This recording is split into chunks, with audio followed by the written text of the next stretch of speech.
it's pretty, we're all good. All right, greetings and salutations, everyone.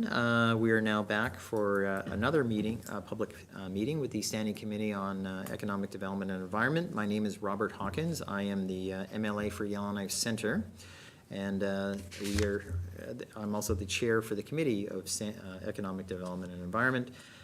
At this particular moment, I'll ask members both in the room and online to introduce themselves. I'll start on my right side and work around, and then I'll call upon those online. And then we'll proceed to the next phase of the introduction and then proceed to the presenters. So please, if you would begin, Ms. Reed. Thank you, Mr. Chair. Thank you very much for joining us today. My name is Kate Reed. I'm the MLA for Great Slave here in Yellowknife. Good afternoon. I'm Shauna Morgan. I'm the MLA for Yellowknife North again here in Yellowknife, and I'm really happy to hear all about what's happening in Wekweèti today. Thanks. Thank you both. Now online, I believe we have at least one member. I'll go to the member when you're ready. Okay, thank you. Julian Morse, MLA for Frame Lake here in Yellowknife as well. Thanks. Okay, thank you very much. That is the members available at this very moment. So today we are joined by Fred, is it Behrens? Behrens, the SAO for Wekweèti, and we're here to receive a briefing on renewable heating and economic diversification as part of the committee study on this particular topic. So just as a structural process reminder, all questions and answers go through the chair, and so that way we manage the dialogue as well. It's easier for folks to follow online who's talking and whatnot. So that said, that also aids our technical staff. In the booth will run the microphone, so you don't actually have to do anything. They will do the button process. So that's said, sir, if you'd like to begin, I, including our millions of subscribers from around the world, are very eager by your presentation and what things you will illuminate committee with from your experience and your energy and excitement. When you're ready, sir, please. Well, thank you, Mr. Chairman. First, I thought I'd just tell you a brief history of myself. I've been a northerner since 1976 with the Hudson Bay Company and started my SAO, or Senior Administrative Officer career, in 1984 in Det'anchogh. And then over a few years into Fort Liard and Fort McPherson. After that, I came back to Det'anchogh and started a computer company that introduced dial-up internet to Det'anchogh and then gradually to the whole Clecho region, as well as becoming the mayor of Det'anchogh. And I believe I've been the only mayor to ever work in the Legislative Assembly as the assistant to the former MLA, James Rabiska. From there, I went on to manage two businesses, a wildfire company and a heavy equipment company, and then decided to get back into the SAO business and moved to Wekweèti, where working with Arctic Energy Alliance, we provided one of the first community energy plans for the hamlet of Wekweèti. And through that plan, we were able to prioritize biomass heating as one of the initiatives for the community. So that kind of introduced me to biomass. And then I was introduced through Arctic Energy Alliance with Reg Renner of Renner Consulting, who's an expert in biomass heat and all things forestry. So we eventually, well, I ended up taking the whole Hamlet Council to Teslin, Yukon to check out their biomass system. And at that time, they had 10 biomass boilers running and heating various First Nations buildings in the community, all with chips instead of pellets. And that's one of the ideas that I had as well, is Wekweèti, really doesn't have much of an economy, so why couldn't we hire our residents or buy the material from our residents to feed a biomass boiler. So we were able to provide funding and established a biomass system to heat the recreation complex in Aklavik, as well as I negotiate a heat purchase agreement with NWT Housing for a nineplex that was just adjacent to the recreation complex. We decided that the best would be to start with pellets and then gradually over a 5-year period transition to the local feedstock. In the Delta, the willows grow tremendously fast.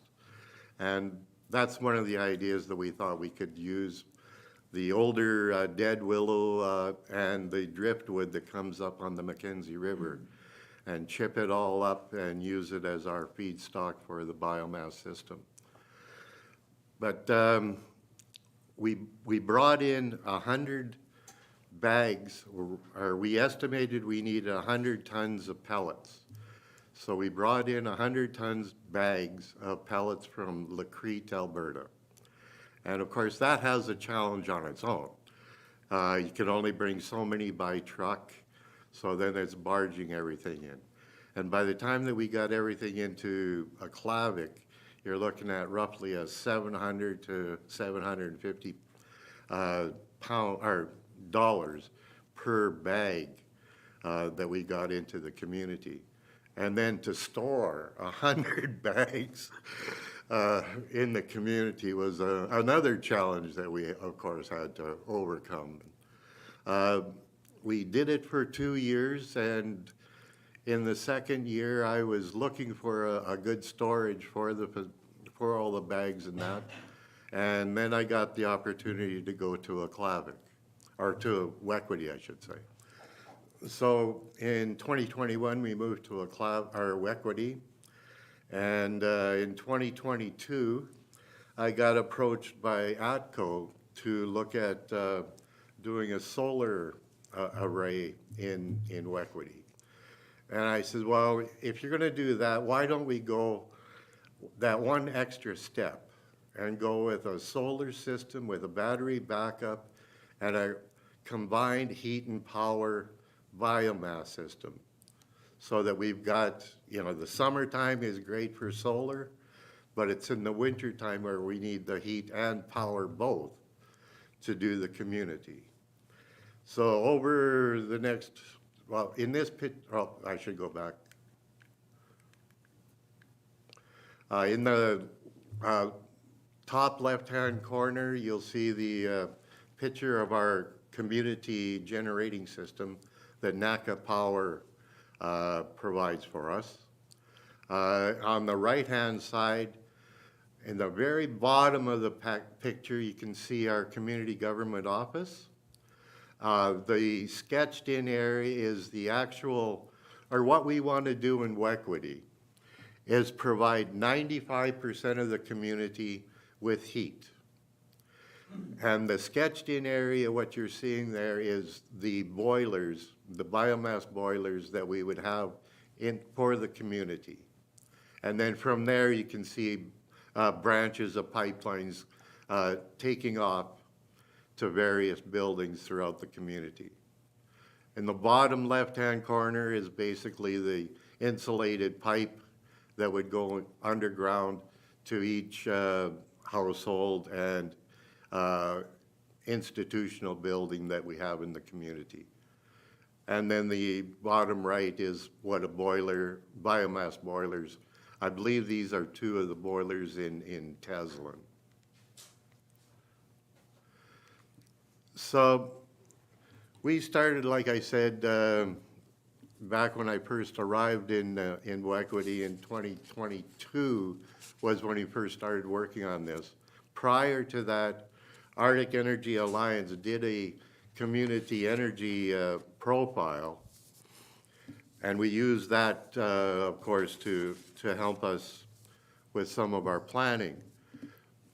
But then we started with this whole process of going through with Det'anchogh, we were able to get funding to do a pre-feasibility study. And then we ended up with a feasibility study that basically said that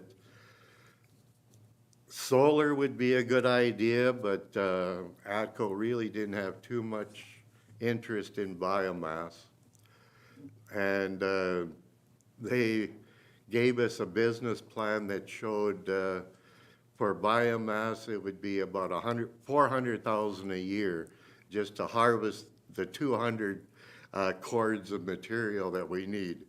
And you know, I've used to haul wood, and I know kind of what the price of wood is. And it was way out of line. So we decided that the best thing to do was to forget about going solar and concentrate, which probably would make a good idea and a very good win-win for the community, as going with a biomass heat for the 95% of the community.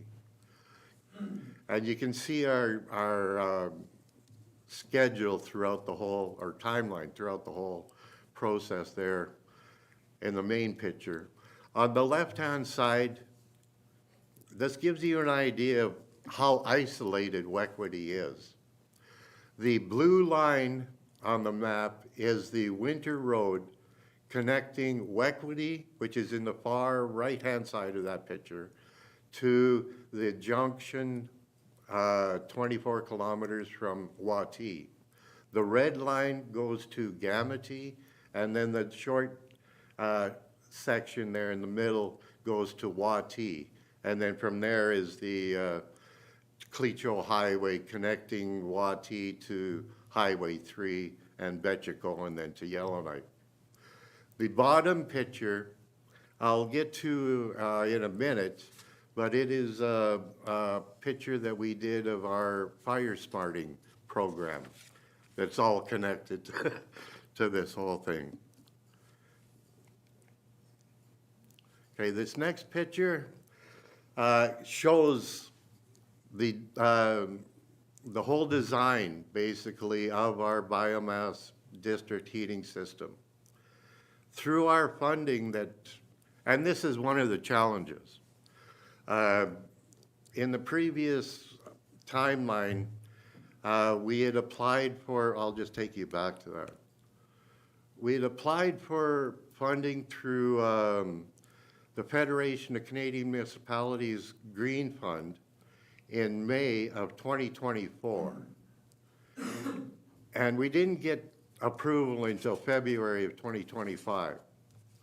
So in the interim, Natural Resources Canada, our Northern Reach Canada, we were talking with them, and we decided that in order to keep the project going, we needed some type of funding.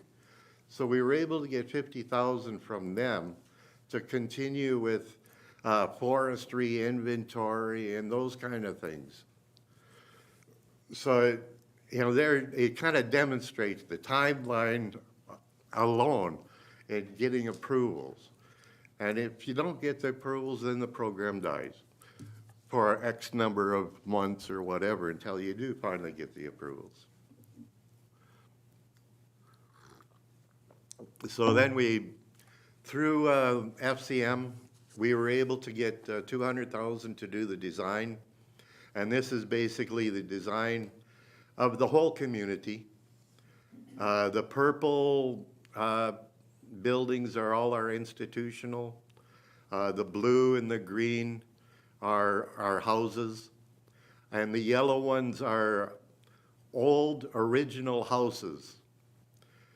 And if you know the history of Wekweèti, it's probably the youngest community in the whole NWT. It was established in the early 60s as a caribou outpost camp. And in the early to mid 80s was formally recognized through the territorial government as a settlement. And now, of course, through the Det'anchogh Land Claims and Self-Government Agreement, it's one of 4 of the Det'anchogh communities. So this is the whole design that we've done. We've now got the Class B cost estimate done, which basically was completed in January of 2026. And this is kind of the design, which will be stationed right next to our community office, and then underground piping throughout the whole community.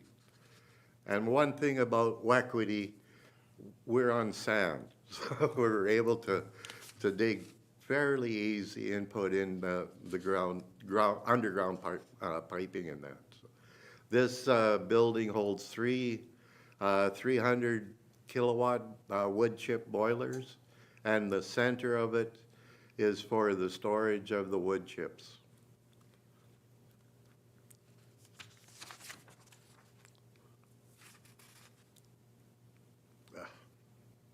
Oops.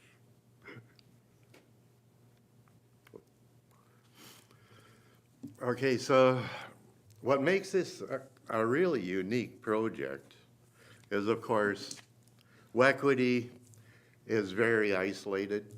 We're by air, 45-minute flight northeast of Yellowknife. By road, winter road, it's a 9-hour run, drive. It's a beautiful drive, some beautiful lakes you drive over, but it is still a 9-hour drive to Yellowknife. And that winter road only lasts anywhere from 2 to 6 weeks, starting mid-March to mid-April at the best of times. So, of course, we have challenges like crazy with the winter road. And at times, just to bring in heating fuel can be a challenge. And we have to break up the loads because we just don't have the ice to haul heavy loads into the community.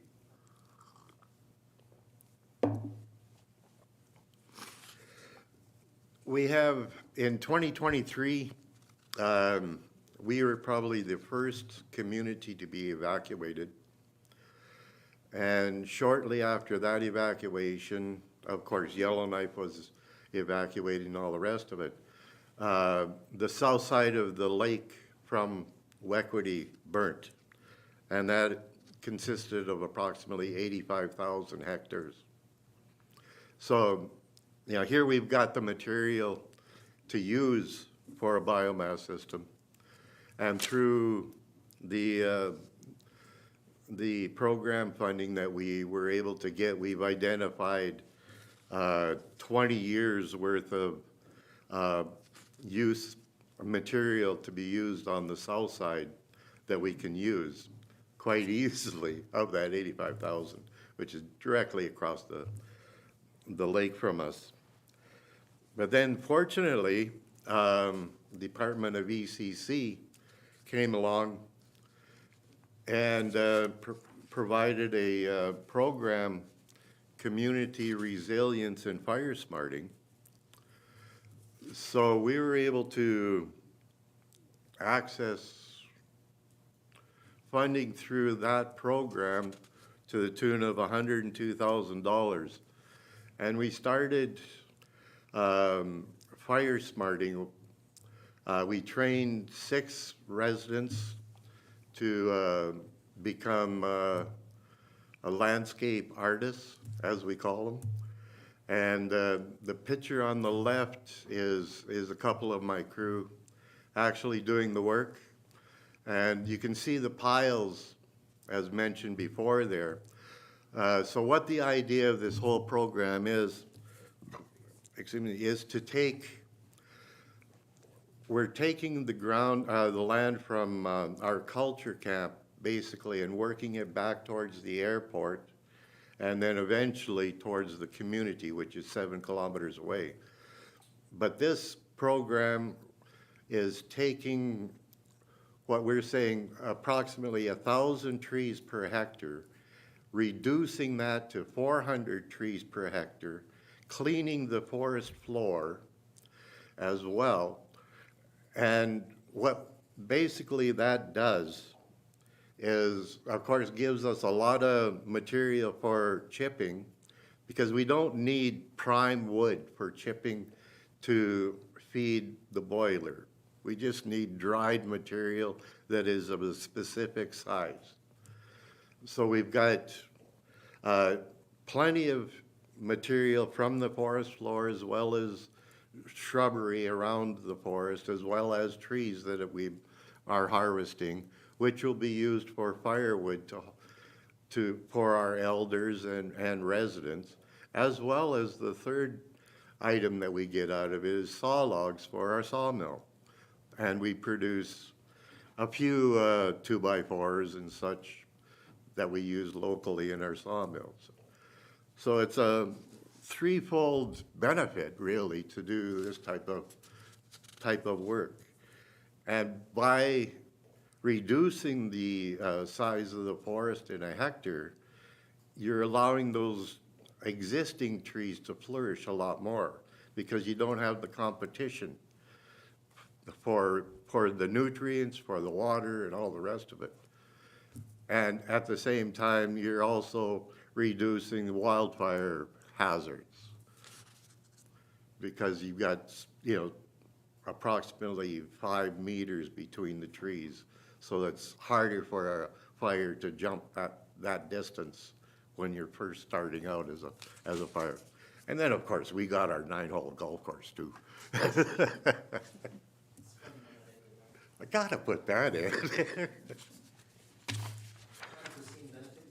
Yes, it is. It's also a good fire break. So the lessons we've learned, we've mandated and we know that we can definitely provide heat to 95% of the whole community. And I can't remember where I heard it, but one item I heard, using one heat source for 100 homes is a heck of a lot better than 100 heat sources for 100 homes. Just in technology alone is benefit. And then, of course, you've got the employment that results from harvesting the materials and shipping the materials, maintaining the boilers and all the rest of it. So I think, it's a win-win situation. It reduces greenhouse gases for the community. It employs people. The idea that I've always had is similar to what, I've worked with through MACA and their water and sewer idea. Have a subsidized rate for residents, maybe a little more for the business community, and a heck of a lot more for the government or, that type of thing. But I think something like that is definitely workable in any of the small communities. I know one of the challenges, especially in the north, of course, is getting pellets. But I understand now that there's a steady supplier in Inuvik for pellets for the northern side of things. So that side's hopefully been taken care of. Now to get maybe pellets into the Sax Harbor and Uluhuktuk in those communities, it sure would be nice to see. But it's a matter of time, I guess. For a biomass system district heating system to go into any community, in the small communities, I think it's an excellent opportunity. And if we can only find the funding, is the biggest concern right now. Like I say, we're at the point right now in Wekweèti if we can find the funding, we can start building. And the way the federal government is right now, unfortunately, we really don't know where that is. And all of our sources really don't know where that is either, which is unfortunate. When we started this whole thing, we thought everything was wrapped up, no problem, had the money all identified, all the sources, yeah, let's give it. And then bang. So now we're kind of looking at the major projects dollars. And if we have to go with bigger dollars, well, maybe an idea is to bring in the combined heat and power idea, so that I know some communities do need extra power, so maybe that's an idea that can come through the territorial government somehow as a support of that as well. But unfortunately, there's so many gaps in funding, and it's, obviously you've seen how long it's taken us just to get to this point. And we've worked at it quite hard. Going forward, Wekweèti has already put in an application for a second round of fire smarting. And in the pictures that you see there, that's Reg Renner, from Renner Consulting, that's been in Wekweèti many times, presenting one of our local residents with I think that was a Wayne Gretzky jersey from one of our community engagements. And the bottom picture is we've identified equipment that we feel would be good for Wekweèti to do. We're estimating we need about 200 cords of wood to do a full year of heat for our community.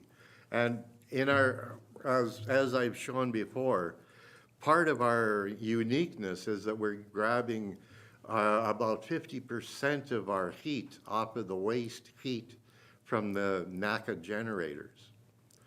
So between the two, it makes a really good project. Now with this mechanical side of it,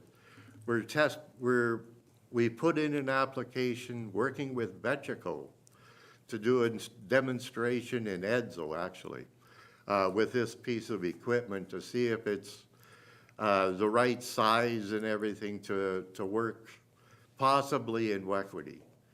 You know, of course, another challenge that we have is the winter road.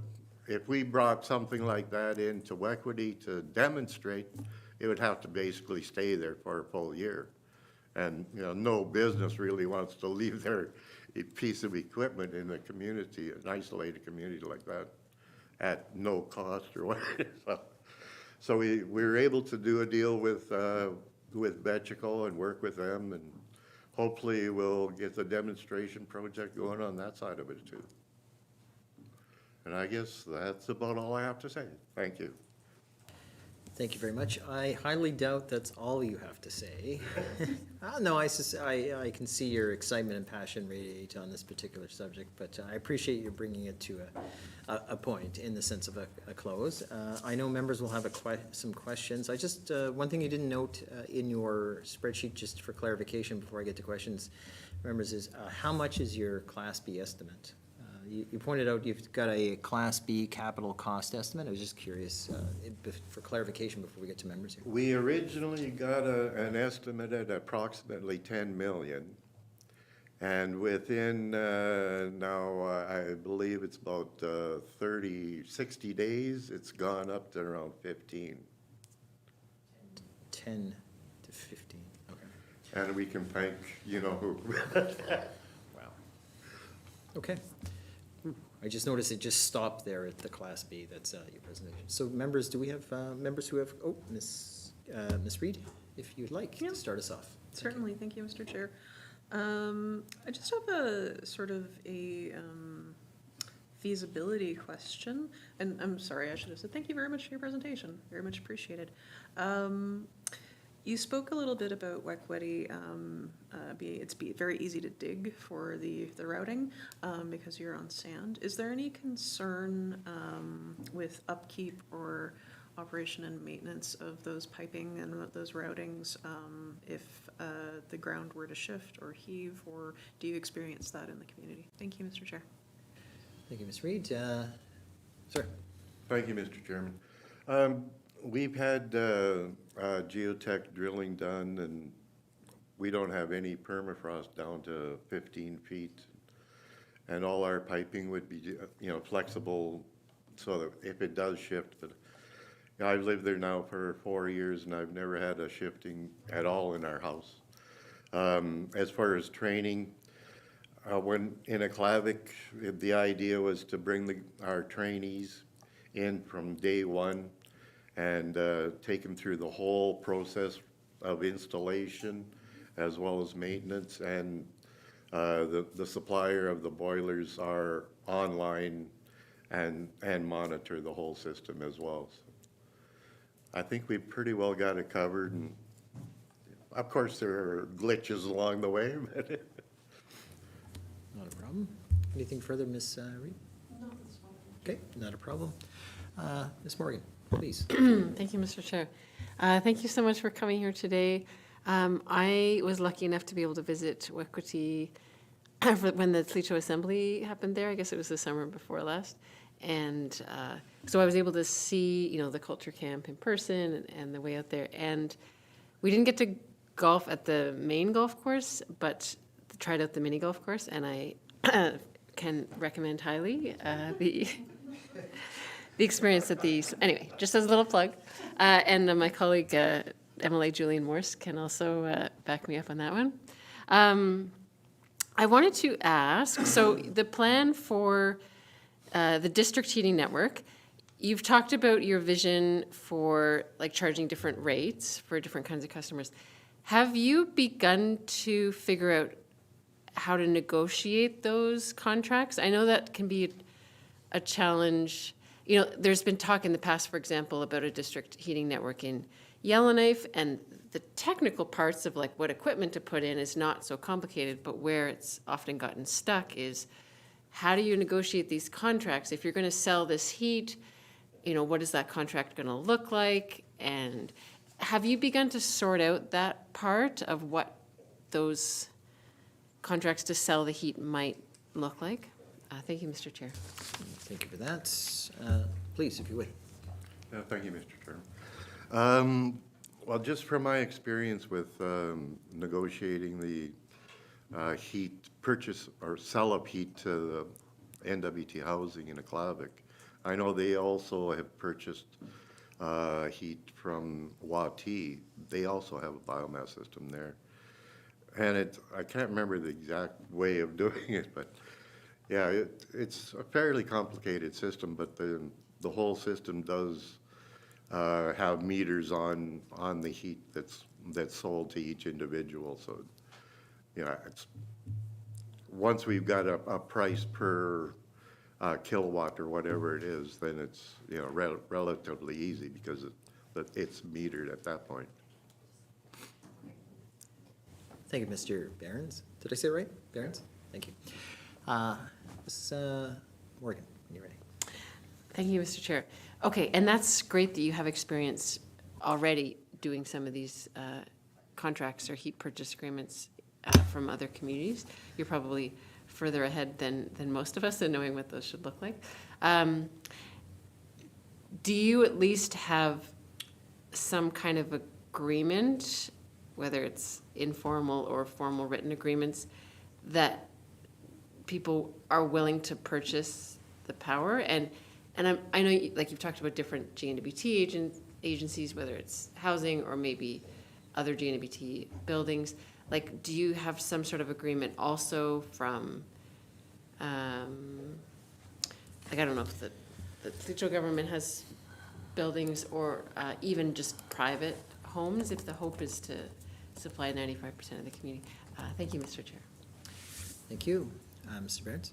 Thank you, Mr. Chair. Through our community engagement, of course, we've engaged all of our residents. I think it's three times now we've had engagements.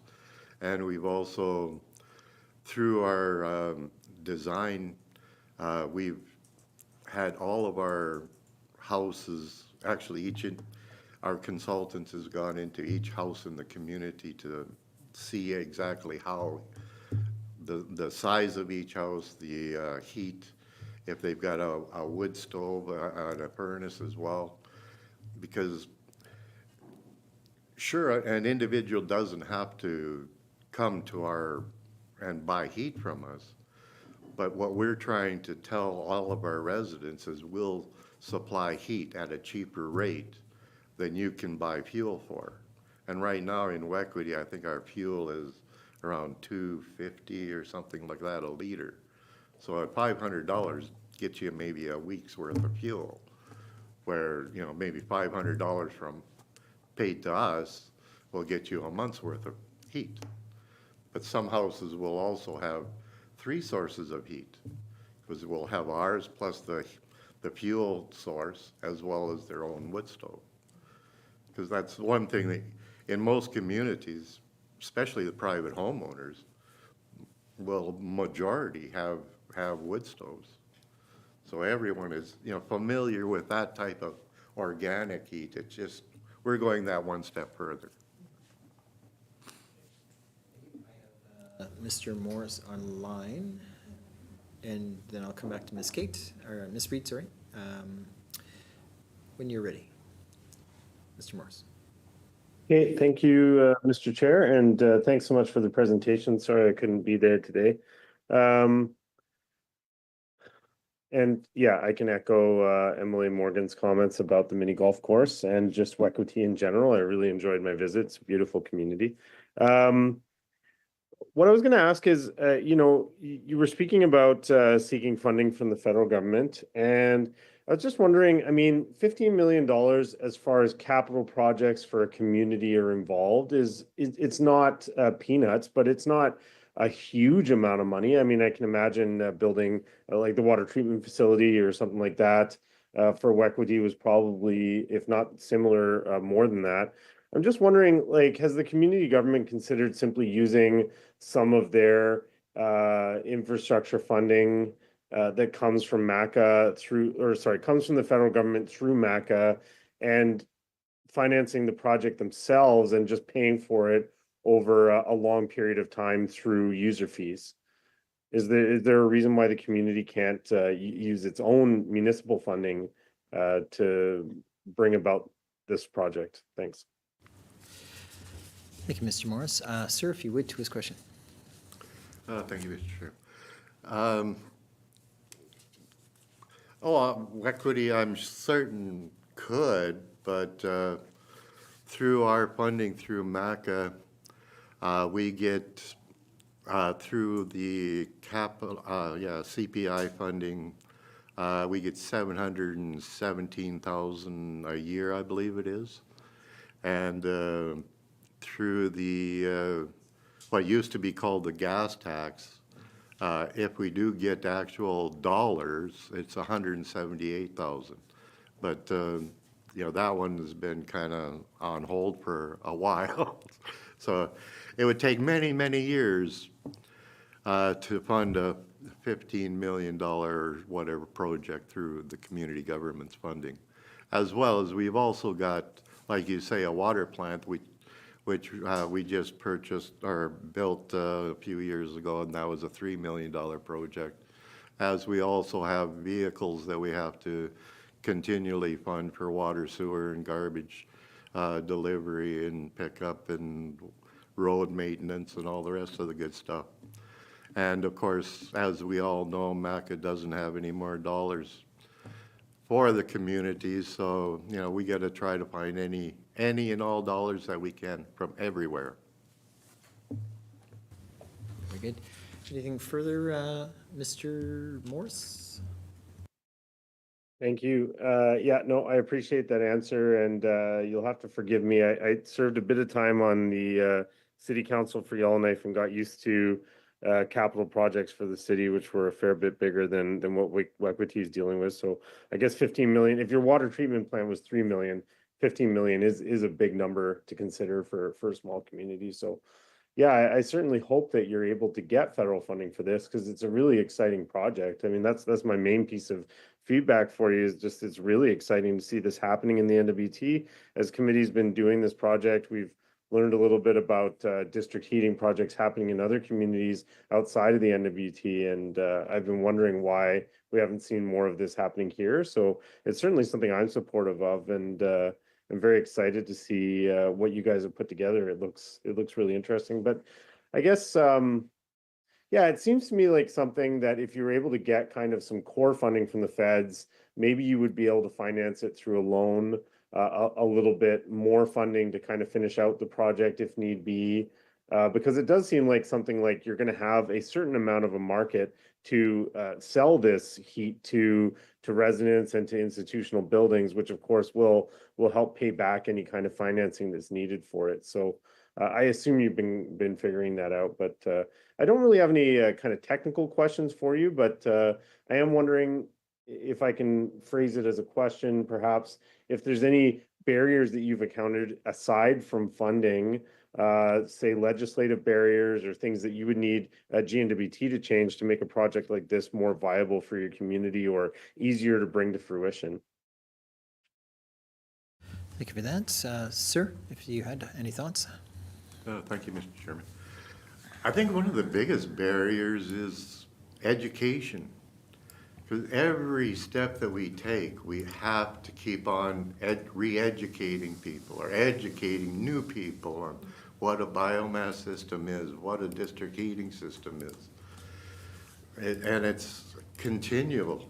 You know, I was fortunate that I was able to take both the Aklavik Council to Teslin so that they could actually see a whole system and appreciate what the whole system is. And again, was able to take the Wekweèti Council to Yellowknife.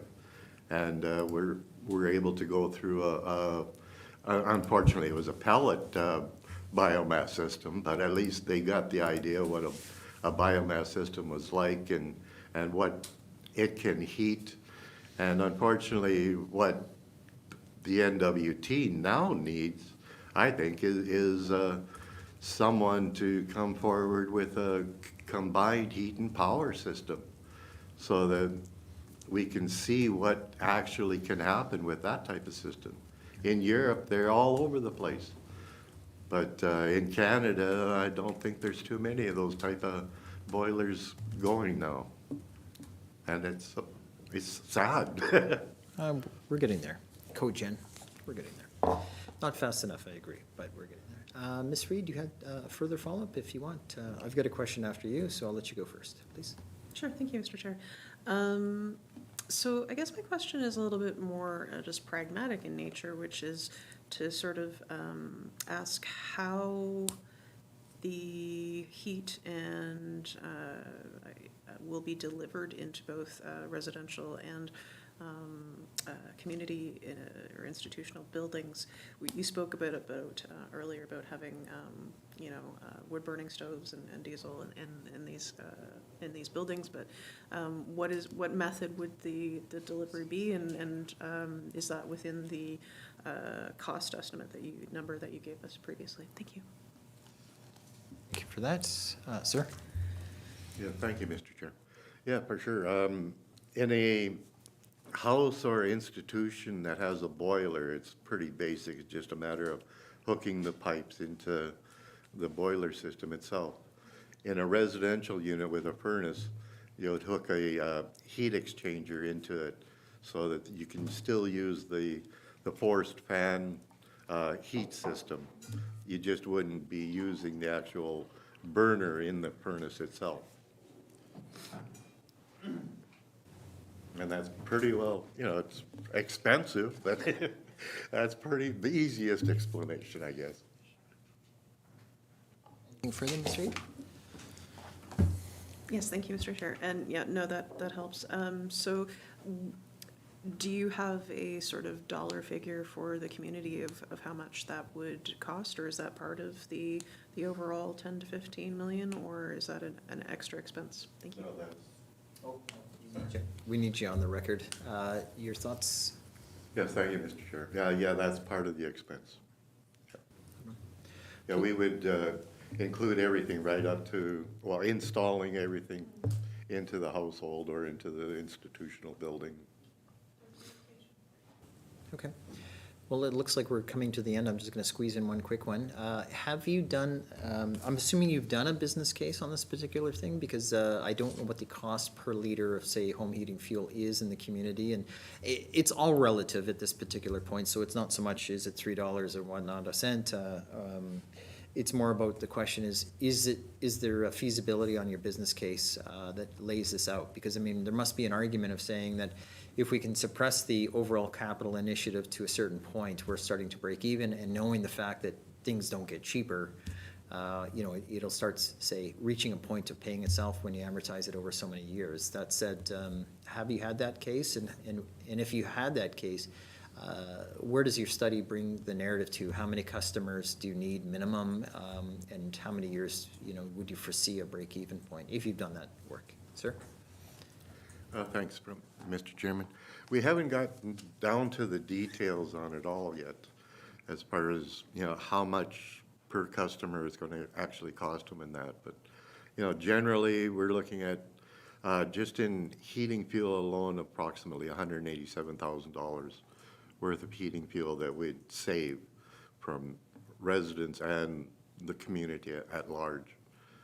And then, of course, we'd be employing a few individuals for harvesting the materials and all the rest of it, as well as maintenance and that.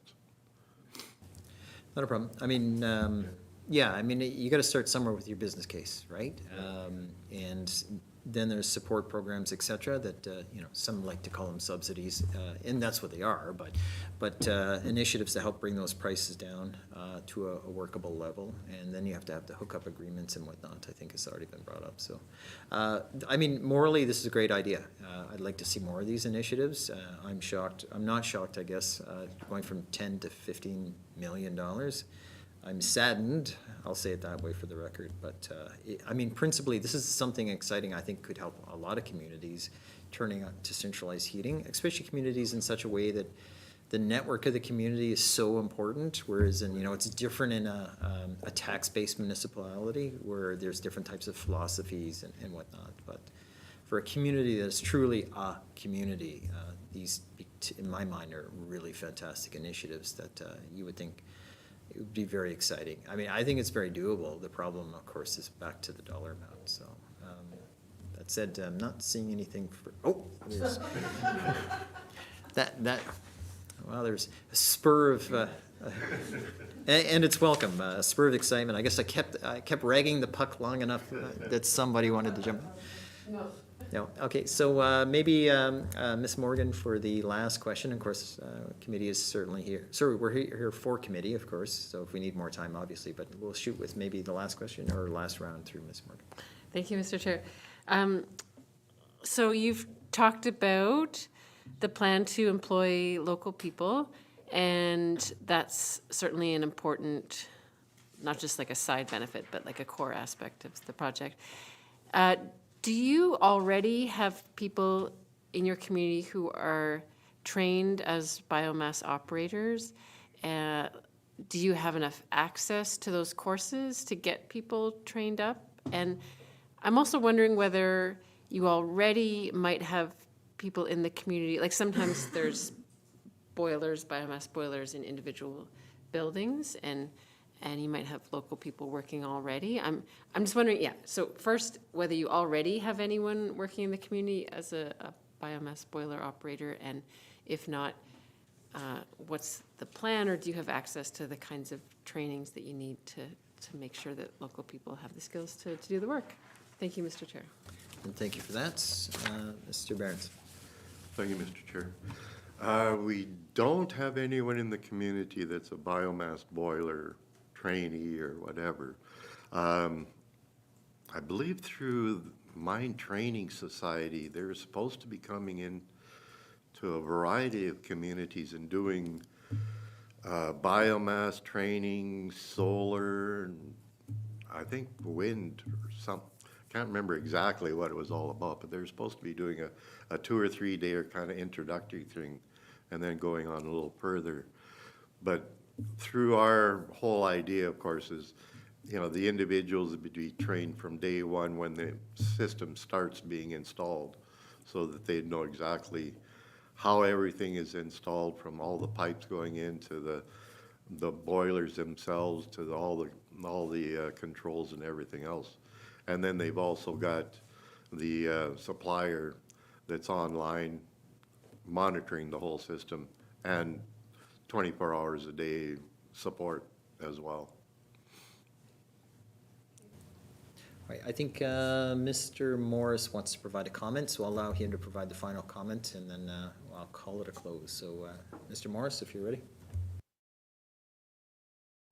No, sorry, Mr. Chair. I think that was just a misinterpreted note. I just have some comments for the debrief, but yeah, I'll just take this opportunity to thank the presenters again. I really appreciated them taking the time to come and present to committee. This is a really exciting project. I wish you all the best in getting funding for it, and would like to see more of this kind of thing happening in our territory. And if you guys end up being the first to pull it off, I think that'll be really exciting example for other communities in the territory for what can be done here. Thanks. Okay, thank you very much. Mr. Behrens, unless you had any final thoughts, I'd like to thank you for your time this afternoon. And, you know, your project is just said by several of us, it's an exciting adventure, and I too wish you luck in procuring the money you need to follow through. I think it's a neat initiative. If we can get it off the ground, hopefully maybe eventually we can duplicate it and then continue to further duplicate it throughout the Northwest Territory. So may I wish you well, and thank you for your time. This is very exciting. Oh, thank you, Mr. Chairman. Yeah, I think it's a pretty exciting project, and hopefully we can get the dollars we need to pull it off and be the role model for the rest of the territories. Thank you much. That said, I'd like to again thank you, including, I'm sure that this was found interesting by my colleagues. Not to mention, I'm sure our millions of subscribers around the world were enjoying your presentation. So once again, thank you and best of luck.